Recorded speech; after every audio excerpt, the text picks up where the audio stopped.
name is Moniera Student number is 24220862.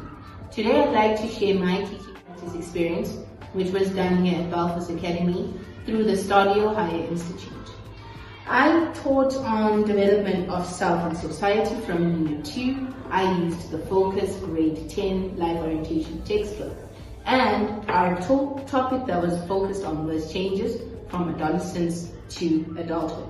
My main objective was to assist my learners in being able to identify their personal values, become more self-aware, understand and recognize the different social influences, and also grow in decision-making on a positive stance. I used direct instruction to communicate with my learners. This basically entailed me explaining the concept of the work and then asking questions later. I also explained using examples that my learners could relate with. To keep my learners involved, I used guided questions. I used cold calling, which was more a challenge for me because a number of my learners were very shy. A number of my learners were very hesitant to share their personal experiences. However, on the contrary, I was assisted and supported by my mentor, that especially when doing cold calling, I should be able to come up with a strategy where learners are able to also speak privately, for example, writing into a note what their personal experiences are, in the event that it could be too sensitive or they're just too shy. In addition, we gave them group discussions, and I basically probed my learners with real-life scenarios that they had to tackle. And they gave me feedback, they engaged positively, and they were able to explain what values influenced the choices they made as young people in this day and age. I started my lesson with a quick reflection activity.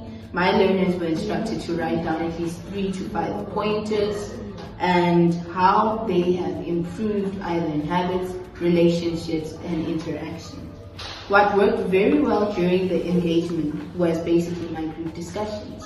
I found them to be more convenient, more impactful, and I had a lot of learner engagement as opposed to the cold calling where I randomly selected a learner to give me their feedback. A challenge that I also experienced, apart from learners not being able to share personal experiences, was classroom management. There was quite a number of learners that were undisciplined, but again, I was able to report to the necessary people who are in charge of that particular grade, for example, my grade head and mentor. Moreover, I learned that guided questioning and scenario-based discussions assist my learners to think critically, evaluate their responses, and be more encouraged and confident to engage in classroom interaction.